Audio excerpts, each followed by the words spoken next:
Hi guys, Cynthia here, and today, we're back in the rose garden.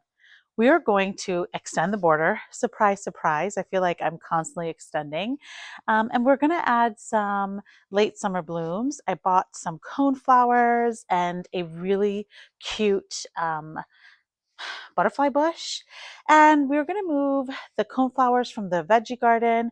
We're also going to go ahead and move all of the cat mint, or there's one back there, and possibly the black-eyed Susan. I have a cute little black-eyed Susan back there, but I don't want it there anymore. So everything's going to go here in this little container here where you see the gorgeous, it's not a petunia, something, I don't know. Whatever it is, I have a rose in that container. The rose has been eaten to shreds. Like there's nothing left of the rose. It is a lemon drift rose. I think I'm going to go ahead and put it in this bed also. I may not keep the rose. Like eventually, like if next season or next spring it doesn't look good, it's gonna go. So let me turn you around so I can show you the type of coneflowers I purchased. And I've had them for like 3 weeks now, and one of them died. So that's wonderful. I actually think it's alive. The roots look okay. I think it got root rot. I think it dried out. I think there's a lot of things. But let me turn you around and show you all the things. So let's start with showing you what's happening here. I think it's either a groundhog, a deer, something is happening. I think it's a groundhog because it's not climbing onto the bed. And if it was a deer, it could just literally chomp. But I think it's a groundhog because I have lots of them. And you can see that the lemon drift rose is literally sticks. So we're going to move it. We're going to plant it in here somehow. I'm going to extend this pretty decent. In here, I will just do annuals. I think that'll look pretty anyway, and then I can choose the color that I'd like, right? Or if I start anything from seed, whatever I may want to do, I can do. So that is what we're changing there. I also have some more concrete, and I'm debating on if I should change this particular piece. I like that it's a rose, like it's got roses on it in the rose garden. I think that that's super cute. So I might just leave that one here, but let me show you what I purchased. First, oh my goodness. This is so cute. Look at this little butterfly bush. They had a few of them, and I thought, I don't need more than one. But now that I'm looking at it, I wish I did, but I can't. They're sold out, so maybe next year. But this is a little rockstar pink butterfly bush, or buddleia, whatever. It gets 12 to 16 inches tall and wide. It is zone 5. Now, I live in upstate New York, zone 6, 6A slash B, so that should be fine. Here is the dead. So I think this got root rot. I'm pretty sure. But I'm still going to plant it in because when I looked at some of the roots look like they were okay, but it's sopping wet and dry. So it's definitely root rot. But let me show you what this is. This is a French tip echinacea.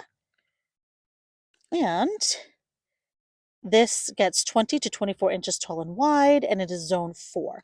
I did purchase 5 of those, hoping that I can do like a good drift.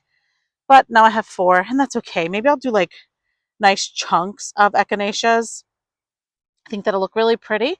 I also bought these. Oh, I just love that green. Look at this. This is a queen jewel, which is so pretty.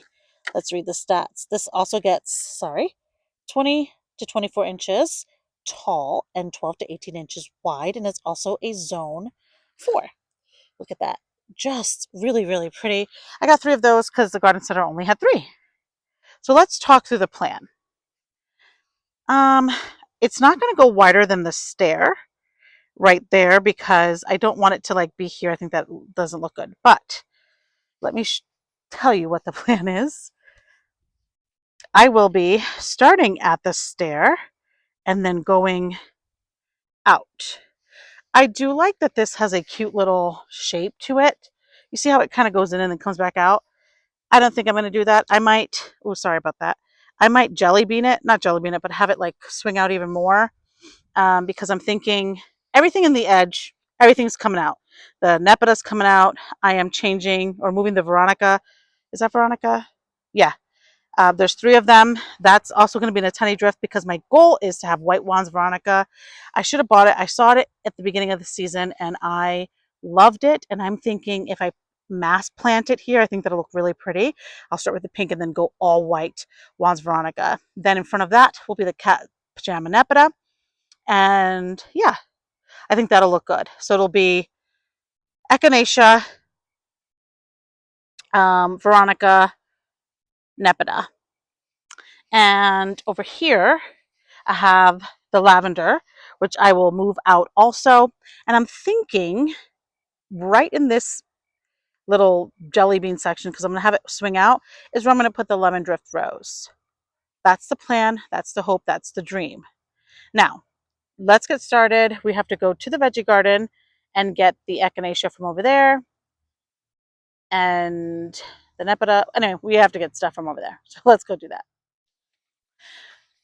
Okay, so I know that I said that I was going to get the plants from the veggie garden, but I think first I'm going to do this edge. As you can tell, it's getting darker faster. And so I think if I edge today, I can plant in tomorrow if it gets too dark.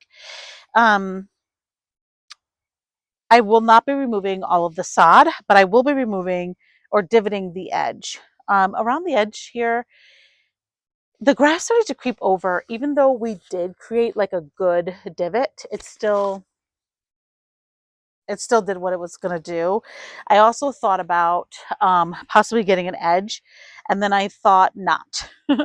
I want it to be free forming. So the goal is to swing all the way over and around like a good bit, and then come back to its natural spot back over there. You'll see.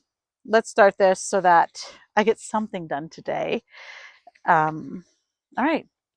We're going to make this go faster because this is going to take some time. It is extremely satisfying to watch this kind of sped up. I almost wish this is how fast it went, but it was not. It was really compacted because we mowed over it all summer and there was lots and lots of roots because of the large tree that we have here. But I'm happy with the shape so far. Okay, so I think this is where I'm going to leave it today. I may rake the mulch out this way and then add paper. But you can see that I kind of dug this trench in pretty deep. I am going to come in with a weed killer and just burn the edge off. I'm not even joking. I'm sick of it kind of pushing itself into the garden. In its defense, I just walk through here and I think the pressure of like my feet hitting the edge have kind of sunk the edge and then allowed the grass to creep. Let me show you right on here. This looks very abrupt and I will fix this. Not today. You can see I have to clean up the entire edge. I just don't want to continue to come out this way at all. So I'm trying to just clean the edge without bringing the bed any further out. Everything's going to stay the same. The roses, nothing's going to move except for everything along the edge. I will be putting the lemon drift rose like right at where that rock is, maybe, or not rock, just right there. Just kind of tucked in between the other two. I think that'll look okay. I really messed up this edge. I just didn't pay any attention to it. As you can see, it's looking pretty bad. But this area right here is a little difficult to work with because this entire section has a ton of tree roots. You can see that tree right there. So it's really actually extremely difficult to dig this section out. So just for today, I mean, you guys won't see a difference. It'll just be like a quick cut to the following day. All right, so I'll see you tomorrow.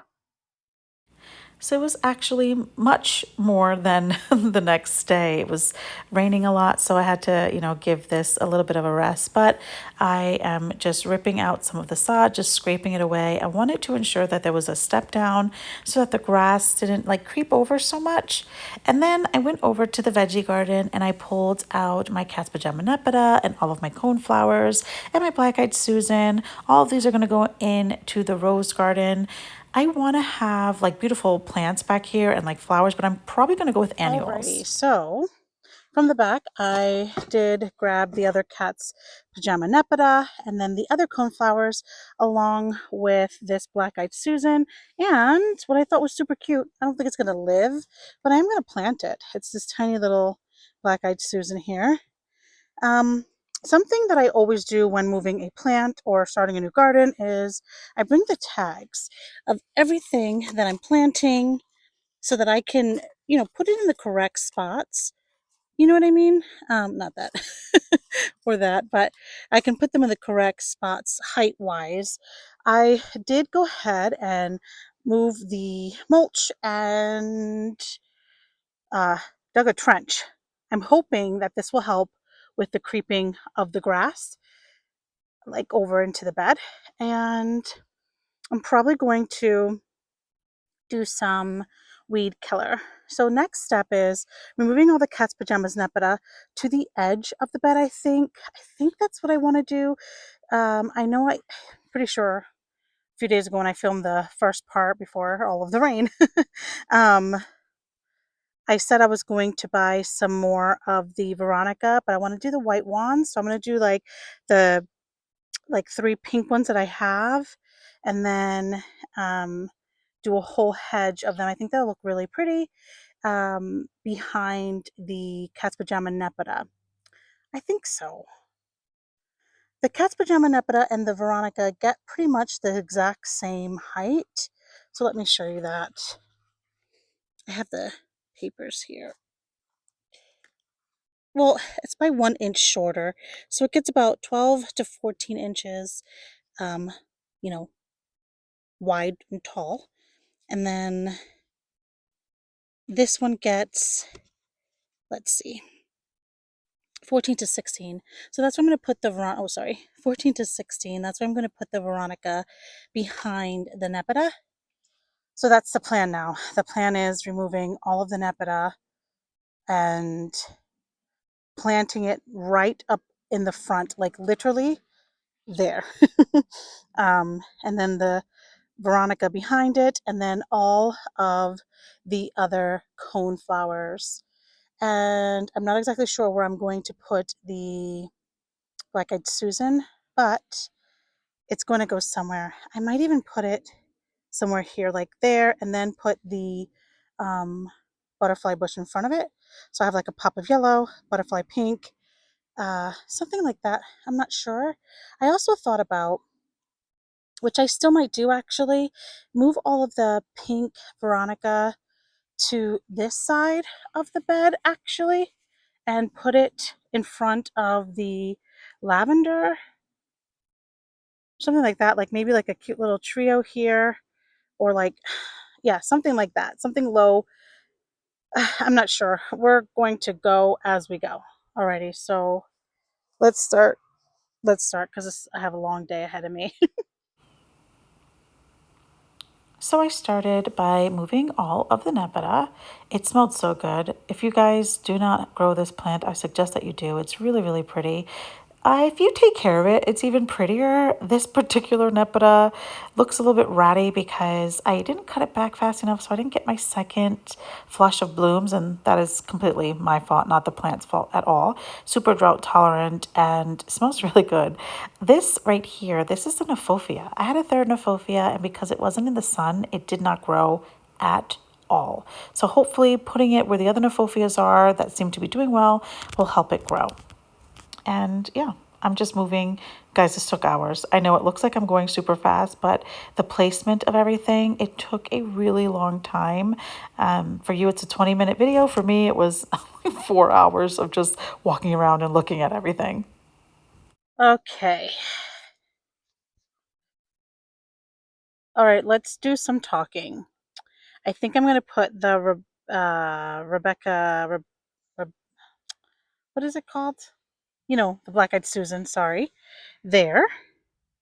The cute little miniature uh, butterfly bush there. I'm going to do the trio right in front of here of the Veronica. And then I know you guys see that that one's dead, but the roots, oops, sorry about that. The roots look really good, so I'm going to plant it anyway and see what happens. Worst case scenario, it doesn't come back, and that's fine. And then I moved the little Nephofia that I had there because it was not doing anything. It needs more sun, and I think it's going to get more sun here in this space. The Nephofia gets 24 to 30 inches tall, and then behind that I do have a Eryngium. And Eryngiums get way taller than that, which is why it's right there. And then I decided to put these really pretty coneflowers over here. These are the green jewel, and they get 20 to 24 inches tall. And then those are the ones that I took from the back. And one of them is a finch, and that one, how big does this one get? 12 to 16 inches. And then this one gets 18 to 24.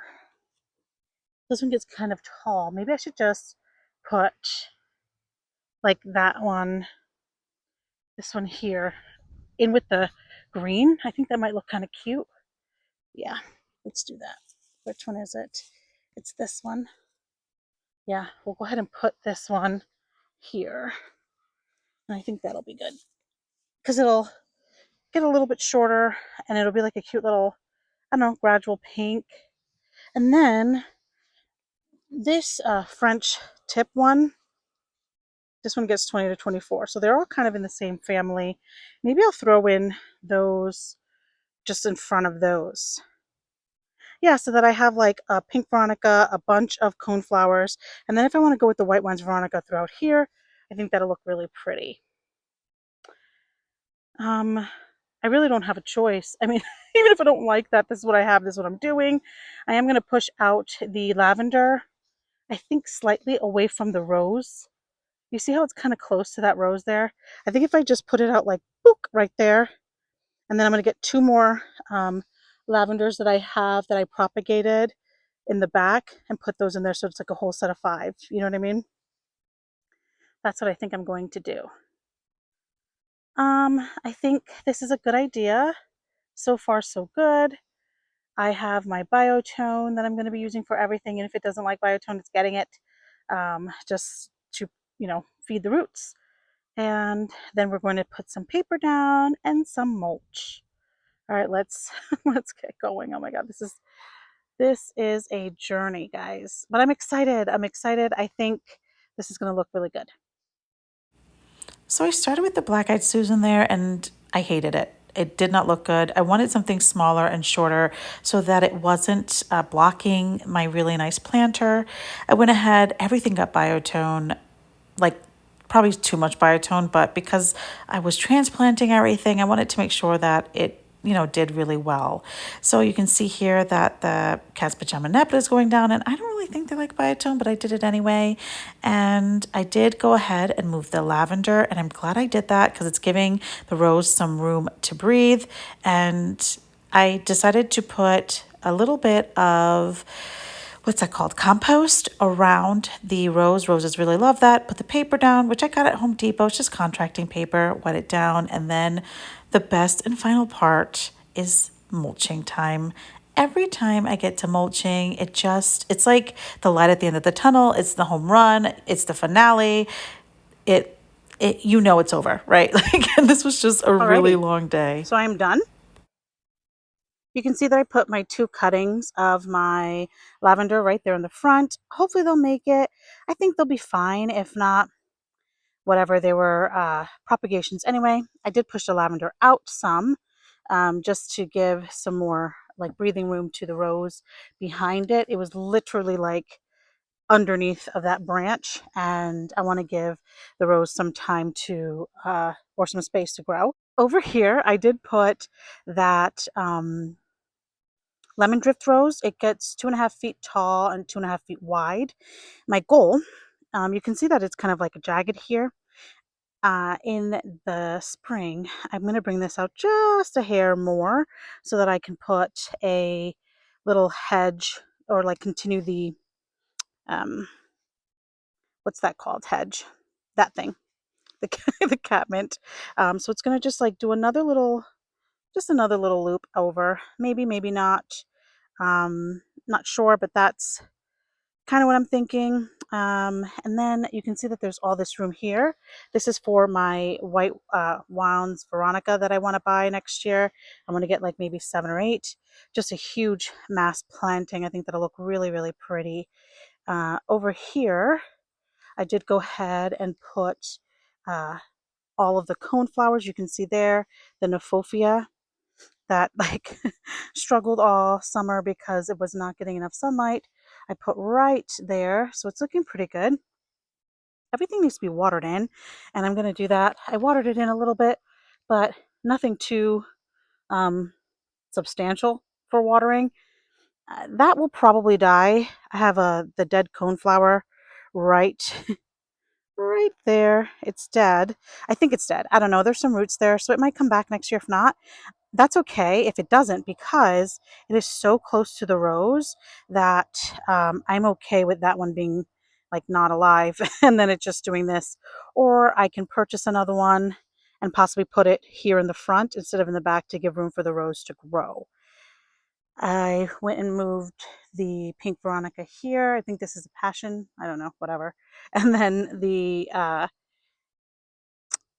butterfly bush right there.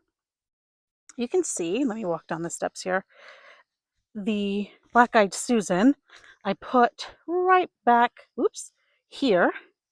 Not sure how it's going to do there. It may eventually have to move. I thought about, and I still might do this, but maybe in the spring or maybe just later on, moving that right there in between the rocks, and then, oops, sorry guys, and then moving the succulent just over here, just something different that I might do. I just didn't want to, I was just doing so much today. But everything is looking really, really good. Oh, I'm so zoomed in. Sorry about that. Everything's looking really good. I'm really excited about what this garden is going to look like. I thought about moving this pot and putting the black-eyed Susan there, and that might be pretty. But I actually like having that pot there. It'll be nice to have an annual in it, you know, so I'm not going to change it. But it's looking really good, guys. This garden is, I wish the sun wasn't so bright, but it's going to be beautiful next year, and I'm looking forward to all of the cone flowers coming back into their own and looking fresh. They look a little, ooh, you know, because they look a little suffery, but that's okay. Everything will come back next year. Everything will look really good, and I'm really happy with how it turned out. I'm happy that I extended this garden. You can see how it's kind of jagged there. That's just only because I am going to like less than maybe 3 inches out more, just to clean that up a little bit. And then I can go ahead and then add like 2 more nepeta, maybe. Something I'm thinking about. I'm not sure. Maybe something that goes a little lower. Don't know. But this whole section there is giving me so much excitement for the white ones Veronica. I really, really want them really, really bad. And I should have purchased them when I saw them. But I didn't have a place for them, so I think it's a good idea that maybe I didn't. And I can plan, which I like doing. So, all right, guys. So that's it for this video. I have to deeply water, clean up all of my stuff, and put everything away. So I'm really happy with it. Tell me what you guys think. I think it's going to look really pretty. I'm looking forward to when all of the things can kind of grow on their own and look really nice. The transplanting, everything looks a little bit yucky, but hopefully they all come back and they all look pretty good. But I'm going to leave the video here, guys. And if you like it, please like it. And if you are not subscribed, I'd love to have you. And remember, if you didn't get it done today, there is always tomorrow. Thanks for watching.